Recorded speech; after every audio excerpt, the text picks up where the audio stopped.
Hi everyone, আশা করি সবাই ভালো আছেন। আপনারা যারা লার্ন উইথ সুমিত ইউটিউব চ্যানেলটি ফলো করছেন তারা আমাকে অনেক সময় বিভিন্ন ধরনের প্রশ্ন করেন যে এই চ্যানেলের ভিডিওগুলো কোনটার পরে কোনটা দেখব, কোন প্লেলিস্টটা আসলে আমার জন্য।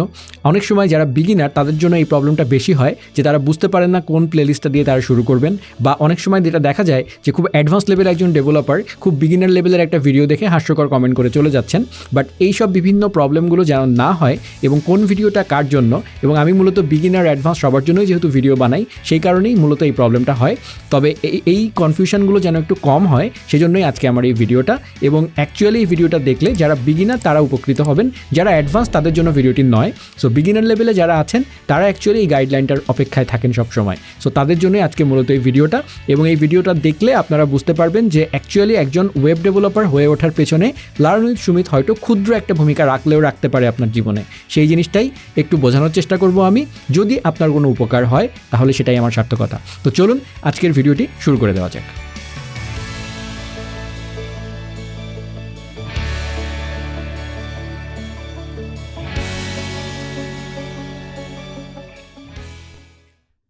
আপনাদের সামনে আমি লার্ন উইথ সুমিত ইউটিউব চ্যানেলের হোম পেজটা নিয়ে এসেছি।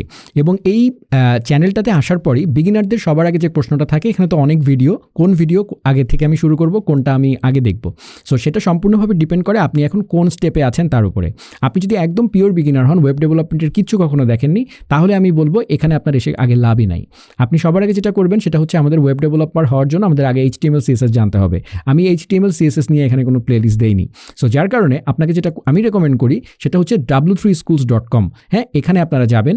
এখানে যাওয়ার পরে টিউটোরিয়াল সেকশনে আপনারা HTML এবং CSS, এখান থেকে লার্ন HTML এবং CSS এই দুটো কমপ্লিট করবেন। এটা একদম beginner friendly, step by step আপনাদেরকে বুঝিয়ে দিয়েছে। সো আপনারা এখান থেকে ইজিলি এই যে টিউটোরিয়াল সেকশনে আপনারা HTML CSS দুইটা সেকশন পাবেন। এটা আপনারা কমপ্লিট করে তারপরে এই চ্যানেলে আসবেন। এবং এই চ্যানেলে এসে আপনি যদি মনে করেন যে আপনি এখন জাভাস্ক্রিপ্ট শিখবেন, যেহেতু আপনি ওয়েব ডেভেলপার হতে চান আপনাকে জাভাস্ক্রিপ্ট শিখতেই হবে। সো জাভাস্ক্রিপ্ট আপনি ফ্রন্ট এন্ডে ব্যবহার করেন নাকি ব্যাক এন্ডে ব্যবহার করেন, JavaScript as a language basic সিনট্যাক্সগুলো আপনাকে জানতেই হবে। সেজন্য আমি রেকমেন্ড করব যে আপনি সবার প্রথমে আমার চ্যানেলের এই প্লেলিস্টে চলে যাবেন। প্লেলিস্টে যে কোন অর্ডারে প্লেলিস্ট আছে সেটা আপনারা ফলো করবেন না। আপনাদেরকে যেটা করতে হবে সেটা হচ্ছে এখানে কিন্তু টাইটেলগুলোকে স্পষ্ট লিখে দেওয়া আছে। সবার আগে আপনারা যেটা করবেন, যেহেতু আপনি কিছু জানেন না, আপনি শুধু HTML CSS জেনে এসেছেন, আমি বলবো আপনি জাভাস্ক্রিপ্টের এই প্লেলিস্টটাতে আসবেন। এই জাভাস্ক্রিপ্টের প্লেলিস্টটা এখন আমি শেষ করিনি, এটা এখনও কমপ্লিট চলছে, বাট স্টিল এখানে 117টা ভিডিও আছে এবং 90% কমপ্লিট হয়ে গেছে। সো এটার অল্প কিছু ভিডিও আছে, আপনি শুরু করে শেষ করতে করতে আমার বাকি ভিডিওগুলো চলে আসবে। বাট আপনি যদি মনে করেন যে না, এই প্লেলিস্টটা আপনি ফলো না করে W3 স্কুলস থেকেই আপনি জাভাস্ক্রিপ্ট শিখবেন, তাহলে আপনি শিখতে পারেন, কারণ আমার এই প্লেলিস্টটা টোটালি আমি W3 স্কুলস অনুযায়ী করছি। এখানে একটা প্রশ্ন চলে আসে যে আমি কেন এরকম একটা W3 স্কুলসের ডকুমেন্টেশন থাকা সত্ত্বেও আমি কেন প্লেলিস্ট বানাচ্ছি। তাহলে সেই ক্ষেত্রে আমি আপনাদেরকে বলবো যে তাহলে আপনাদের আসলে ইউটিউবে আসার দরকার কি, কারণ প্রত্যেকটা জিনিসেরই তো ডকুমেন্টেশন আছে। জাভাস্ক্রিপ্টের ডকুমেন্টেশন আছে, React.js এর ডকুমেন্টেশন আছে, HTML এর ডকুমেন্টেশন আছে, তাহলে আমরা ইউটিউবে কেন আসি?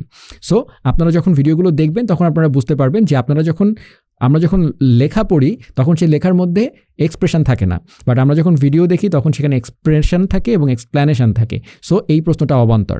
সো এই জন্যই আমি বলে নিলাম যে কেন আমি প্লেলিস্টটা বানিয়েছি। সেকেন্ড যে ব্যাপারটা সেটা হচ্ছে এই প্লেলিস্টটাতে আপনাকে W3 স্কুলসের জিনিসগুলো, কারিকুলামটা ফলো করা হয়েছে স্টেপ বাই স্টেপ, বাট অনেক কিছুই ডিপলি বোঝানোর চেষ্টা করা হয়েছে। সো আমি অবশ্যই আপনাদেরকে রিকোয়েস্ট করবো যে আপনারা দু একটা ভিডিও দেখতে পারেন যে এই ভিডিওগুলো আপনি বুঝতে পারছেন কিনা। যদি আপনার উপকারে আসছে বলে মনে হয় তাহলে অবশ্যই আপনি এই প্লেলিস্টটা দেখে জাভাস্ক্রিপ্ট একদম স্টার্টার হিসাবে কাজ শুরু করতে পারেন। সো এই প্লেলিস্টটা শেষ হয়ে যাওয়ার পর আপনাদের পরের কাজটা হবে আমার এই ইউটিউব চ্যানেলে এখানে মডার্ন জাভাস্ক্রিপ্টে যাওয়ার আগে, এই প্লে উইথ ডম এই প্লেলিস্টটাতে আপনারা সবার আগে আসবেন। ওইটা শেষ করার পরে এটা হচ্ছে ডকুমেন্ট অবজেক্ট মডেল, মানে যে ডম সম্পর্কে আমরা জানি ওয়েবের, সেই ওয়েব ডেভেলপার হওয়ার জন্য ডম সম্পর্কে ধারণাটা খুবই গুরুত্বপূর্ণ। যার কারণে এই প্লেলিস্টটা মাস্ট আপনারা দেখবেন, এবং এই প্লেলিস্ট আপনাদেরকে ডম সম্পর্কে আপনাদের ধারণা অনেক ক্লিয়ার করে দেবে, কনসেপচুয়াল ব্যাপারগুলো আপনাকে আরও ক্লিয়ার করবে। এবং সবশেষে একটা ছোট্ট প্রজেক্টও দেওয়া আছে, সেটা দেখে আপনি একটা ওভারঅল ডম সম্পর্কে একটা ধারণা পেয়ে যাবেন। ছোট্ট প্লেলিস্ট, এটা ডেফিনেটলি কমপ্লিট করার চেষ্টা করবেন। এইটা গেল আমার সেকেন্ড প্লেলিস্ট। থার্ড যে ব্যাপারটা সেটা হচ্ছে আমরা এরপরে চলে যাব মডার্ন জাভাস্ক্রিপ্ট বা ES6 বাংলা টিউটোরিয়াল যে প্লেলিস্টটা আছে আমার সেটা। এইটা হচ্ছে আমার মূলত সবচেয়ে ইম্পর্টেন্ট প্লেলিস্ট বলে আমি মনে করি। এই প্লেলিস্টে আপনাকে কিছু স্ট্রং মানে মডার্ন জাভাস্ক্রিপ্ট সিনট্যাক্স সম্পর্কে আলোচনা করা হয়েছে। আমরা জাভাস্ক্রিপ্ট নিয়ে যখন সামনে আপনি কাজ করবেন প্রজেক্টে, তখন এই প্লেলিস্টের সিনট্যাক্সগুলো আপনার সবচেয়ে বেশি জরুরি মানে সবচেয়ে বেশি প্রয়োজনীয় বলে মনে হবে। এবং আপনি দেখবেন বিভিন্ন জায়গায় গিয়ে আপনি যদি প্লেলিস্টটা কমপ্লিট না করে যান, অনেক ক্ষেত্রেই মডার্ন সিনট্যাক্সগুলো দেখে আপনি বুঝবেন না, মিলাতে পারবেন। এটা মূলত জাভাস্ক্রিপ্টের নতুন যে ভার্সনগুলো আসে ES6 অ্যান্ড ES6 অ্যাবভ, সেগুলো নিয়ে আসলে এখানে আলোচনা করা হয়েছে এবং এটা আপডেটও করা হয় মাঝে মাঝে। সো এইটা গেল হচ্ছে মডার্ন জাভাস্ক্রিপ্টের ব্যাপারটা। এটা ডেফিনেটলি এই প্লেলিস্টটা আমি রেকমেন্ড করবো আপনাদেরকে তৃতীয় প্লেলিস্ট হিসাবে। চতুর্থ প্লেলিস্টটা হচ্ছে think in a JavaScript way. এই প্লেলিস্টটা হচ্ছে আমি মনে করি আমার চ্যানেলের মানে সবচেয়ে পরিশ্রম করে তৈরি করা আমার যে প্লেলিস্টটা। এই প্লেলিস্টটাতে মূলত 100% কনসেপচুয়াল ভিডিও আছে। এটা খুব একটা প্র্যাকটিক্যাল ব্যাপারগুলো সম্পর্কে খুব বেশি কনসেন্ট্রেট করা হয়নি, বা প্রজেক্ট এগুলো আপনারা পাবেন না। বাট এখানে যেটা আছে সেটা হচ্ছে জটিল বিষয়গুলোর খুব সহজ এক্সপ্লেনেশন আছে এবং বড় বড় এক্সপ্লেনেশন আছে। সো যারা বড় ভিডিও দেখতে পছন্দ করেন না তারা এটা না দেখলেও চলবে। বাট ডেফিনেটলি আমি বলবো এই প্লেলিস্টটা কাদের জন্য? এই প্লেলিস্টটা হচ্ছে মূলত যারা জাভাস্ক্রিপ্ট সম্পর্কে আরও ডিপলি জানতে চান তাদের জন্য, ইন্টারভিউতে কনসেপচুয়াল প্রশ্নের উত্তর দিতে চান তাদের জন্য। কিন্তু যারা শুধুমাত্র জাভাস্ক্রিপ্ট 2-1 লাইন শিখে সিনট্যাক্স দেখে মোটামুটি জাস্ট প্রজেক্ট করে একটা আউটপুট আনা যাদের উদ্দেশ্য, তাদের আসলে এই প্লেলিস্টটা না দেখলেও চলবে। সো আমি এটাই বলছি যে এই প্লেলিস্টটা সবার জন্য নয়। সো এই প্লেলিস্টে যে 22টা ভিডিও আছে, প্রত্যেকটা অনেক বড় বড় ভিডিও, এবং এই 22টা ভিডিও আপনার জাভাস্ক্রিপ্টের পুরো কনসেপ্ট আপনাকে একদম স্ট্রং বানিয়ে দেবে এবং জব ইন্টারভিউতে এটা অনেক হেল্প হবে। কারণ আমি নিজে বলছি না, যারা এই প্লেলিস্টটা ফলো করে জব ইন্টারভিউতে অনেকেই আমাকে ফোন করে বলেছে যে ভাইয়া এই প্লেলিস্টটা দেখেছিলাম, এই প্লেলিস্টের এই জিনিসটার কারণে আমার কনসেপ্টটা ক্লিয়ার থাকার কারণে আমি উত্তর দিতে পেরেছি। সো যেটা আমি প্রচার করে বেড়াচ্ছি না, বাট ব্যাপারটা আসলেই আমার কনফিডেন্সটা ওখান থেকেই এসছে। সো এই কনসেপ্টগুলো যদি আপনি খুব স্ট্রংলি ক্লিয়ার করতে চান, তাহলে এই প্লেলিস্টটা অবশ্যই আমি রেকমেন্ড করবো আপনাদের জন্য, যদি আপনি দেখতে চান। এটা গেল আমার ফোর্থ প্লেলিস্ট যেটা বললাম। এরপরে আপনি মূলত HTML CSS জানেন, জাভাস্ক্রিপ্ট সম্পর্কে ধারণা পেয়ে গিয়েছেন, সিনট্যাক্সগুলো জানেন, কনসেপ্ট ক্লিয়ার। এবার আপনি ফ্রেমওয়ার্কে ল্যান্ড করবেন, ফ্রেমওয়ার্ক বা এরকম ব্যাপারগুলোতে। তো ফ্রেমওয়ার্ক বললেই চলে আসে যে আপনি কোন দিকে যাবেন, সার্ভারে যাবেন নাকি সার্ভার সাইডে যাবেন, নাকি ফ্রন্ট এন্ডে যাবেন, ব্যাক এন্ডে যাবেন না ফ্রন্ট এন্ডে যাবেন। ফ্রন্ট এন্ডে গেলে আমাদের সবার প্রায়োরিটি চলে আসে React.js।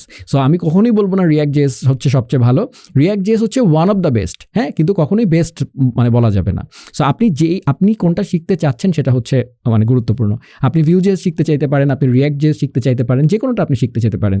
বাট আমি আমার চ্যানেলে React.js নিয়ে প্লেলিস্টটা দিয়েছি। সো যদি আপনি React শিখতে চান, তাহলে আপনি React.js এর একটা কমপ্লিট প্লেলিস্ট পাবেন। সেখানে গেলে আপনারা মূলত এখানে 48টা ভিডিও পাবেন। এখানে স্টেপ বাই স্টেপ React.js এর ডকুমেন্টেশন ফলো করে আপনাকে React.js এর কমপ্লিট কনসেপচুয়াল ধারণা এক্সাম্পল সহ বুঝিয়ে দেওয়া হয়েছে। রিয়াক্টের hook, class component, functional component সব কিছু নিয়ে এখানে ডিটেল আলোচনা করা হয়েছে। সো এই প্লেলিস্টটা যদি আপনি ফলো করেন, তাহলে আপনি React.js সম্পর্কে বেশ ভালো একটা ধারণা পাবেন বলে আমি মনে করি। এবং এই প্লেলিস্টের শেষে একটা বড় প্রজেক্ট করে দেখানো হয়েছে স্টেপ বাই স্টেপ যা শিখিয়েছি সেটার উপরে। সো এই প্রজেক্টটা কমপ্লিট করলো এবং এটা ফায়ারবেস দিয়ে করা হয়েছে, ডাটাবেস হিসেবে ফায়ারবেস ব্যবহার করা হয়েছে এবং ফ্রন্ট এন্ডে React ব্যবহার করা হয়েছে করে এই কমপ্লিট প্রজেক্টটা করা হয়েছে। এবং এই প্রজেক্টটা কমপ্লিট করলে আপনারা মোটামুটি React.js সম্পর্কে একটা বেশ মানে ভালো ধারণা পেয়ে যাবেন। এরপরে বাকিটা হচ্ছে আপনার নিজের পরিশ্রম, কারণ আপনাকে তখন নিজে প্র্যাকটিস করতে হবে, বিভিন্ন প্রজেক্ট করতে হবে, করে আপনি শিখতে পারবেন। আমার প্লেলিস্ট দেখে আপনি React-এর বস হয়ে যাবেন এরকম কোনো গ্যারান্টি নাই আর কি। সো এনিওয়েজ, সো এইটা গেল আমার React.js এর প্লেলিস্ট। এরপরে চলে আসছে আপনি যদি ব্যাকএন্ডে যেতে চান, সার্ভার সাইড, সেক্ষেত্রে Node.js এ যেতে হবে আপনাকে। আপনি যদি ব্যাকএন্ডে জাভাস্ক্রিপ্ট নিয়ে কাজ করতে চান, তাহলেই শুধু Node.js এ যেতে হবে। এমন মনে করেন না যে আমি বলছি যে Node.js ছাড়া মানে পৃথিবীতে ব্যাকএন্ডে আর কোনো ল্যাঙ্গুয়েজ নাই, এরকম কোনো ব্যাপার নয়। বাট Node.js যদি আপনি শিখতে চান, তাহলে আমার এই প্লেলিস্টটা দেখতে পারেন। সেই প্লেলিস্টে মোটামুটি 35টা ভিডিও আছে এবং সেখানে আমি Node.js থেকে শুরু করে Express.js ফ্রেমওয়ার্ক, এরপরে MongoDB, Mongoose-এর ব্যবহার, এরকম বিভিন্ন জিনিসপাতি নিয়ে আলোচনা করেছি। এবং পুরা এই প্লেলিস্টটাও আপনার actually conceptual plus practical with example project সবই এখানে পাবেন। সো তার মানে আপনি যদি এইটা পুরোটা শেষ করেন, তাহলে আপনি Node.js সম্পর্কে একটা ভালো ধারণা পাবেন। এবং এখানে Node.js নিয়ে আমি আবার একটা সেপারেট প্লেলিস্টে Node.js নিয়েও একটা বড় প্রজেক্ট করে দেখিয়েছি, যেন আপনার মানে Node.js এর বেস মানে একদম ব্যাপারগুলো নিয়ে আপনি কাজ করতে পারেন। ফ্রেমওয়ার্কে আমরা অনেক সময় শিখতে পারি না, অনেক কিছু অ্যাভয়েড করে আমরা ফ্রেমওয়ার্কে ল্যান্ড করি। সো যারা এই স্টেপটা মিস করতে চান না, তারা Node.js-টা অবশ্যই দেখবেন। এই Node.js প্লেলিস্টে মূলত আমি কোনো রকম ফ্রেমওয়ার্ক ছাড়া একদম ভ্যানিলা নোড দিয়ে কিভাবে প্রজেক্ট করতে হয় সেই জিনিসটাও দেখিয়েছি। সেটা আপনার কনসেপ্টে অনেক হেল্প করবে এবং ইন্টারভিউতেও এই জিনিসটা হেল্প করবে বলে আমি মনে করি। এটা গেল হচ্ছে আমার জাভাস্ক্রিপ্টের মোটামুটি সম্পূর্ণ পাথটা। এরপরে যদি আপনি জাভাস্ক্রিপ্টের পরে আপনি যদি চান যে আপনি টাইপস্ক্রিপ্ট নিয়ে একটু, মানে আমি এখানে টাইপস্ক্রিপ্ট নিয়ে ছোট্ট একটা প্লেলিস্ট দিয়েছিলাম, কারণ এই প্লেলিস্টটা আমি মনে করি, মানে অ্যাজ এ প্রোগ্রামার আমি টাইপস্ক্রিপ্ট ব্যবহার করি না, বাট টাইপস্ক্রিপ্ট অনেক ক্ষেত্রে অনেকে ব্যবহার করতে চায় এবং ইন্ডাস্ট্রি মানে বড় বড় প্রজেক্টে টাইপস্ক্রিপ্ট ব্যবহার করা হয়। এবং টাইপস্ক্রিপ্ট আসলে মানে তেমন কিছুই না, আপনি যদি জাভাস্ক্রিপ্ট খুব ভালো জানেন, টাইপস্ক্রিপ্ট হচ্ছে জাস্ট এখানে টাইপ অ্যাড করে দেয়। সো এই জিনিসটা নিয়ে আমি একটা বিগিনার ফ্রেন্ডলি একটা প্লেলিস্ট দিয়েছিলাম, যেটা আপনাকে টাইপস্ক্রিপ্ট কেন প্রয়োজন এবং টাইপস্ক্রিপ্ট নিয়ে আপনি আসলে বেসিক আপনার ধারণাটা দিয়ে দিবে। এই ধারণাটার পরে আপনি টাইপস্ক্রিপ্ট নিয়ে অ্যাকচুয়ালি ডকুমেন্টেশন দেখে পড়াশোনা করতে পারবেন। সো যারা জাভাস্ক্রিপ্টটা শেষ করেছেন তারা টাইপস্ক্রিপ্টটা অবশ্যই দেখতে পারেন। এইটা গেল হচ্ছে আমার টাইপস্ক্রিপ্টের ব্যাপারটা। এছাড়া এইগুলো মূলত আমার সিরিজ ধরে চলা বিভিন্ন প্লেলিস্টগুলো। এছাড়া আমার এখানে আপনারা বাংলা প্রোগ্রামিং টিউটোরিয়াল বলে একটা প্লেলিস্ট দেখতে পাবেন। এই প্লেলিস্টটা কোনো সিকোয়েন্সিয়াল প্লেলিস্ট না, এটা হচ্ছে বিভিন্ন বাংলা টপিকের প্রোগ্রামিং টিউটোরিয়াল আমি এখানে প্রোভাইড করি, যেটা অ্যাকচুয়ালি কোনো রকমের প্লেলিস্টের মধ্যে পড়ে না, সমস্ত বাংলা টিউটোরিয়াল। সেখানে আপনারা মূলত রিয়্যাক্ট জেএসের একটা ক্র্যাশ কোর্স পাবেন, এটা অনেক পুরানো, এটা প্রায় 1.5 বছর 2 বছর আগের, বাট এই ভিডিওটাও যারা দেখবেন এটা একটা লাইভ সেমিনারের রেকর্ডেড অংশ। সো কোয়ালিটি খুব একটা ভালো হবে না, বাট 3 ঘন্টার একটা প্রজেক্ট করে দেখানো হয়েছে লাইভ। সো এটা যারা আসলে ভালো মতো দেখেন তারা উপকার পানই বলেছেন আমাকে, বাট সেটা সম্পূর্ণ আপনার চয়েসের উপর ডিপেন্ড করে, কারণ এটা পুরনো ভিডিও প্লাস হচ্ছে একটু ঘোলা। সো আপনারা দেখবেন কিনা সেটা আপনাদের ব্যাপার, বাট ডেফিনেটলি ভিডিওটা যদি দেখেন উপকারে আসবে। আচ্ছা, এছাড়া আমার এখানে কিছু টিউটোরিয়াল আছে ছোটো ছোটো, যেমন রেগুলার এক্সপ্রেশন নিয়ে আমি দিয়েছি, জেসন ওয়েব টোকেন নিয়ে নিয়েছি, গিট এবং গিটহাব নিয়ে যদি আপনার একটা কমপ্লিট ধারণা প্রয়োজন হয় অ্যাজ এ প্রোগ্রামার অবশ্যই দরকার হবে, এই ভিডিওটা আপনাদের জন্য অবশ্যই রেকমেন্ডেড। এটা আমার চ্যানেলের হাইয়েস্ট ভিউড ভিডিও। সো এই সহজ বাংলায় গিট এবং গিটহাব, এটা যারা একদম বিগিনার, গ্রিড সম্পর্কে কোনো ধারণা নাই, তারা এই ভিডিওটা দেখলে সম্পূর্ণ ধারণাটা পেয়ে যাবেন। এছাড়া আমার ভিউজেএস নিয়ে একটা ক্র্যাশ কোর্স ছিল, এই ক্র্যাশ কোর্সে আমি ভিউজেএসের ফান্ডামেন্টাল বিষয়গুলো বুঝিয়ে দিয়েছি এবং একটা ছোট্ট বেশ 1 ঘন্টার মধ্যে ভিউজেএসের একটা ওভারভিউ দিয়ে দিয়েছি। সো যারা এই ধরনের ক্র্যাশ কোর্স দেখে আসলে বুঝতে পারেন তাদের জন্য এই ভিডিওগুলো উপকারে আসবে। এছাড়া আমার খুবই ইম্পর্টেন্ট 2টা ভিডিও আছে, একটা হচ্ছে সিএসএস গ্রিড আর একটা হচ্ছে সিএসএস ফ্লেক্সবক্স। যারা ফ্রন্ট এন্ডে কাজ করেন তাদের জন্য এই 2টা জিনিস খুবই ইম্পর্টেন্ট। সো এই 2টা জিনিস সব জায়গাতেই আপনারা ভিডিওতে দেখেন 10 মিনিট 15 মিনিট এরকম ভিডিও, বাট আমার এই ভিডিও 2টাই প্রায় 1 ঘন্টার উপরে। এর কারণ হচ্ছে এই 2টা জিনিসের কনসেপচুয়াল ডিটেলস এখানে আছে। সো ভিডিওটা যারা দেখেছেন তারাও, এগুলোও আমার চ্যানেলের মোস্ট ভিউড ভিডিওর মধ্যে 2টা। সো এই 2টা ভিডিও খুবই উপকারী হবে বলে আমি মনে করি যারা অ্যাকচুয়ালি ফ্রন্ট এন্ডে কাজ করতে চান। সো ডেফিনেটলি আমি রেকমেন্ড করবো, যদি একটু ভেঙেও দেখেন, বাট অবশ্যই ভিডিও 2টা দেখবেন। এছাড়া আমি জাভাস্ক্রিপ্টের টেস্টিং, জেস্ট দিয়ে টেস্টিং কীভাবে করা যায়, টেস্টিং নিয়েও আমি একটা ভিডিও দিয়েছিলাম, ক্র্যাশ কোর্স। সো টেস্টিং নিয়েও আপনারা একটা ডিটেল ধারণা পেয়ে যাবেন এই ভিডিওতে। 1 ঘন্টার একটা ভিডিওতে আমি মোটামুটি টেস্টিং সম্পর্কে বলে দিয়েছিলাম। এছাড়া আমি স্যাস নিয়ে একটা টিউটোরিয়াল দিয়েছি, যারা স্যাস শিখতে চান তারা স্যাসের এই ক্র্যাশ কোর্সটা দেখতে পারেন। টেইলউইন্ড সিএসএস নিয়ে আমি প্রচুর কাজ করেছি, টেইলউইন্ড সিএসএস টিউটোরিয়াল বাংলা, এই যে জিনিসটা দেখছেন এখানে আমি মেইনলি টেইলউইন্ড সিএসএস এর একটা ইন্ট্রোডাকশন দিয়েছি। এছাড়া ভিএস কোড নিয়ে আমার বেশ কিছু 2-3টা ভিডিও আছে। সো এই প্লেলিস্টটা মূলত এই ধরনের কিছু ছোট ছোট টুকরা জিনিস দিয়ে বানানো। এছাড়া বাকি থাকলো হচ্ছে আমার এখানে টেইলউইন্ড সিএসএস এর একটা কমপ্লিট প্লেলিস্ট। সো এই টেইলউইন্ড সিএসএস এর যে কমপ্লিট প্লেলিস্টটা আছে সেই প্লেলিস্টটা অবশ্যই আমি রেকমেন্ড করব। বর্তমান সময়ে টেইলউইন্ড সিএসএস খুবই জনপ্রিয় একটা সিএসএস ফ্রেমওয়ার্ক। সো যারা সিএসএস খুব ভালো করে জেনে গেছেন, সিএসএস বোঝা শেষ, তারা টেইলউইন্ড সিএসএসটা অবশ্যই শিখবেন, আপনাদের অনেক উপকারে আসবে। প্রজেক্ট বা ইন্ডাস্ট্রিতে এখন টেইলউইন্ড সিএসএস এর ব্যবহার বাড়ছে এবং টেইলউইন্ড সিএসএস দিয়ে কাজ করে আসলে অনেক মজা, ঠিক আছে। সো কিন্তু হ্যাঁ, এখানে একটা পয়েন্ট আছে, সেটা হচ্ছে টেইলউইন্ড সিএসএস অবশ্যই শেখার আগে সিএসএস শিখে আসবেন, কারণ টেইলউইন্ড সিএসএস ধরেই নিবে যে আপনি অ্যাকচুয়ালি সিএসএস জানেন। আপনি যদি সিএসএস কিচ্ছু না জেনে টেইলউইন্ড সিএসএস শিখতে আসেন তাহলে কিচ্ছু শিখতে পারবেন না। সেজন্য আমি অবশ্যই রেকমেন্ড করবো যে টেইলউইন্ড সিএসএস হওয়ার প্রথমেই মুখস্থ করা শুরু করবেন না, সিএসএসটা শিখে তারপরে টেইলউইন্ড সিএসএস এ ল্যান্ড করবেন। আমার এই প্লেলিস্টটা দেখলে আপনারা টেইলউইন্ড সিএসএস এর একটা ভালো ধারণা পেয়ে যাবেন। এইটা গেল হচ্ছে আমার টেইলউইন্ড সিএসএস প্লেলিস্ট। এছাড়া মূলত এক্সপ্লোর প্রোগ্রামিং ইন বাংলা নামে আমার আরেকটা লাস্ট ফাইনাল একটা আছে। সেইখানে মূলত প্রোগ্রামিং শিখতে শিখতে আমরা অনেক সময় বিভিন্ন ধরনের টপিক নিয়ে আলোচনা করি, সব কিছুই কিন্তু কোড না। যেমন আমরা কি সবাই প্রোগ্রামিং শিখতে পারি? তারপরে আমরা বিভিন্ন ধরনের লেটেস্ট টেকনোলজি আছে, কোনটার থেকে বেটার, এই ধরনের তর্কাতর্কিতে চলে যাই। সো এই সব টপিকগুলো নিয়ে টুকটাক ভিডিও আমি এখানে দিয়েছি। যেমন এখানে দেখেন, সবাই কি প্রোগ্রামিং শিখতে পারে, ওয়েব অ্যাসেম্বলি কি, জাভাস্ক্রিপ্ট নাকি টাইপস্ক্রিপ্ট, কোন দিকে যাব, হ্যাঁ, হ্যাঁ, তারপর ডিনো কি ডাইনোসর যেটা নোডজেসকে খেয়ে ফেলবে, এ ধরনের কিছু ভিডিও এখানে আছে। সার্ভার সাইড রেন্ডারিং কী জিনিস সেটা এখানে আছে। গো ল্যাঙ্গুয়েজ কেন এত জনপ্রিয় এটা নিয়ে দিয়েছিলাম আমি। রাস্ট নিয়ে একটু বলেছিলাম। কুকি আসলে অ্যাকচুয়ালি কীভাবে কাজ করে। 10 মিনিটের রিয়্যাক্ট, এই ভিডিওটা অনেকে দেখলে মনে করবেন স্প্যামি ভিডিও, বাট এটা আসলে স্প্যামি না, এটা একটু মজা করে দিয়েছিলাম। বাট এটা দিয়ে আমি এরপর থেকে আমি প্রতিজ্ঞা করেছি যে এই ধরনের টাইটেল আমি দেবো না, কারণ খুবই খুবই মহৎ উদ্দেশ্যে মজা করার জন্য একটা টাইটেল দিয়ে বিপদে পড়ে গিয়েছিলাম। সো সেই কাজটা আর করবো না, বাট ভিডিওটা দেখতে পারেন, এটা কোনো স্প্যামি ভিডিও না, আপনাদের উপকারে আসবে। রিয়্যাক্টের একটা 10 মিনিটসে একটা ওভারভিউ আছে। রিয়্যাক্ট ভার্সেস ভিউ কোনটা শিখবেন এই জিনিসটা নিয়েও এখানে একটা ভিডিও আছে। স্ভেল্ট আমি ব্যক্তিগতভাবে খুবই পছন্দ করি, তো স্ভেল্ট নিয়ে আমি একটা ওভারভিউ টিউটোরিয়াল দিয়েছিলাম, সেখানে আপনারা স্ভেল্ট সম্পর্কে ধারণা পেয়ে যাবেন। এছাড়া গিট কোপাইলট নিয়ে আমি একটা রিভিউ দিয়েছিলাম, সেটা নিয়েও এখানে ভিডিও আছে। এই হচ্ছে আমার চ্যানেলে সোফার কন্ট্রিবিউশন। এবং আমি যদি এখানে আমার অ্যাবাউট সেকশনে যাই, তাহলে আমরা দেখব যে এখানে আমার খুব বেশি ভিউ হয় না, বাট মোটামুটি যা ভিউ আছে তাতেই আমি সন্তুষ্ট। আপনারা দেখেন, এটাই আমার জন্য ভাল লাগে।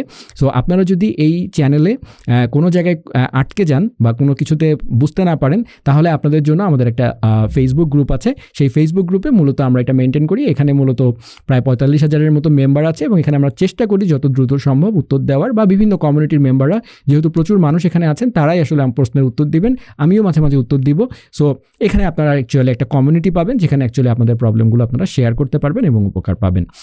সো এই যে আমি আপনাদেরকে ফাইনাল যে জিনিসটা দিয়ে বলতে চাই, সেটা হচ্ছে এই যে যারা অ্যাকচুয়ালি মার্ন স্ট্যাক নিয়ে প্রশ্ন করেন যে আসলে মার্ন স্ট্যাক নিয়ে আপনার চ্যানেলে ভিডিও নাই কেন, আমার এটা একটু অবাক লাগে যে মার্ন স্ট্যাক নিয়ে কেন ভিডিও নাই বলা হয়। কারণ মার্ন মানে কি? মার্ন মানে হচ্ছে মঙ্গো, এমতে হচ্ছে মঙ্গো, ইতে হচ্ছে এক্সপ্রেস, আরতে হচ্ছে রিয়্যাক্ট, আর এনতে হচ্ছে নোড। সো আমি আপনাদেরকে যে প্লেলিস্টগুলোর কথা বললাম, সেখানে কোন জিনিসটা নাই বলেন তো? এখানে টোটালি একটা নোড জেএসএস সিরিজ আছে, এবং এখানে টোটালি একটা রিয়্যাক্ট জেএসএস সিরিজ আছে। সো দুইটা মিলিয়ে তো মার্ন স্ট্যাক, হ্যাঁ, দুটাতেই প্রজেক্ট করানো আছে। সো তাহলে আসলে অ্যাকচুয়ালি মার্ন স্ট্যাক নাই কেন? হ্যাঁ, কারণ আমি মার্ন স্ট্যাক টাইটেল দিয়ে কোনো টিউটোরিয়াল দিইনি এই জন্য। সো এনিওয়েজ, যারা অ্যাকচুয়ালি মার্ন স্ট্যাক শিখতে চান, তারা এই দুইটা প্লেলিস্ট কমপ্লিট করবেন, মার্ন স্ট্যাক শিখে যাবেন। এই হয়ে গেল হচ্ছে আমার সোফার। আমি ডেফিনেটলি আরও ভিডিও দেবো, আরও ডিটেল করার চেষ্টা করব, যে যে জিনিসগুলো বাদ আছে আস্তে আস্তে দেওয়ার চেষ্টা করছি। শেখার কখনোই শেষ হবে না, আমি নিজেও কখনো দিয়ে শেষ করতে পারবো না। সো এবং আমার চ্যানেল দেখেই আপনি শুধুমাত্র ওয়েব ডেভেলপার হতে পারবেন সেরকমও না, আপনাকে আরও প্রচুর চ্যানেল দেখতে হবে। বাংলাতে আরও অনেক কন্টেন্ট রয়েছে, যারা ইংরেজি বোঝেন তাদের জন্য তো অনেক কন্টেন্ট। সো আমি বলবো যে এখন রিসোর্সের কোনো অভাব নাই, আপনারা ডেফিনেটলি ভিডিও ফলো করবেন, এবং ভিডিওকে ভিডিওর মতো করে দেখবেন না। এটা কোনো গান বা সিনেমা মুভি দেখার মতো ব্যাপার নয়। যখন আপনি প্রোগ্রামিং টিউটোরিয়াল বা এই ধরনের লার্নিং রিসোর্স নিয়ে ভিডিও দেখেন, তখন ভিডিও শুধুমাত্র একটা মাধ্যম মাত্র, আপনার সামনে প্রেজেন্টেশনের মাধ্যম মাত্র। যেহেতু লেখার মাধ্যমে এক্সপ্রেস করা কম যায়, ফেসিয়াল এক্সপ্রেশন দেওয়া যায় না, কোড করে দেখানো যায় না, এসব কারণে আমরা ভিডিও প্ল্যাটফর্মটাকে ব্যবহার করছি। বাট এর মানে এই নয় ভিডিও মানেই আপনি সবসময় এটাকে ঐশ্বরিয়া রায় বা এ ধরনের বলিউড স্টার, ফিল্ম স্টারদের নাচানাচির সাথে তুলনা করবেন। এই ব্যাপারটা একেবারেই সেম নয়, ঠিক আছে? সো সেটা আমি আপনাদেরকে রিকোয়েস্ট করবো যে এইভাবে ভিডিওকে দেখবেন না। বড় হলেই ফার্স্টে নাক ছিটকাবেন না, বা ছোট হলেই বলবেন না যে এটা ফাটরা ভিডিও, এ ধরনের কথাবার্তা প্লিজ বলবেন না। জাস্ট একটু নিজেকে ম্যাচিউর করে তুলুন ওয়েব ডেভেলপার হিসাবে, এটাই এডুকেটর হিসাবে আপনাদের কাছে প্রত্যাশা। তো এই ছিল আজকে এই ভিডিওটা। আমি কোনো টিউটোরিয়াল বানাইলাম না, কিন্তু এই যে কথাগুলো বললাম, এই প্রশ্নগুলো আমি অহরহ পাই আপনাদের কাছে। কিভাবে দেখব, কি করব, ভিডিও কেন বড়, হ্যান ত্যান, এরকম বিভিন্ন সব কিছুই আমি একসাথে একটা উত্তর দিয়ে দেওয়ার চেষ্টা করলাম এই ভিডিওতে। তো আশা করি এই ভিডিওটা যারা দেখেছেন তারা অ্যাকচুয়ালি কিছু তথ্য পাবেন এই ভিডিও থেকে, এবং মোটামুটি learn with Sumit YouTube channel থেকে অ্যাকচুয়ালি কীভাবে আপনারা নিজের বেনিফিটটা বের করে নিয়ে আসতে পারেন সেটা সম্পর্কে আপনারা একটা ধারণা পেয়ে যাবেন, ঠিক আছে? সো আশা করি আপনারা ভালো থাকবেন, আপনাদের ওয়েব ডেভেলপমেন্ট জার্নি সফল হোক। আজকের মতো এখানেই বিদায় নিচ্ছি।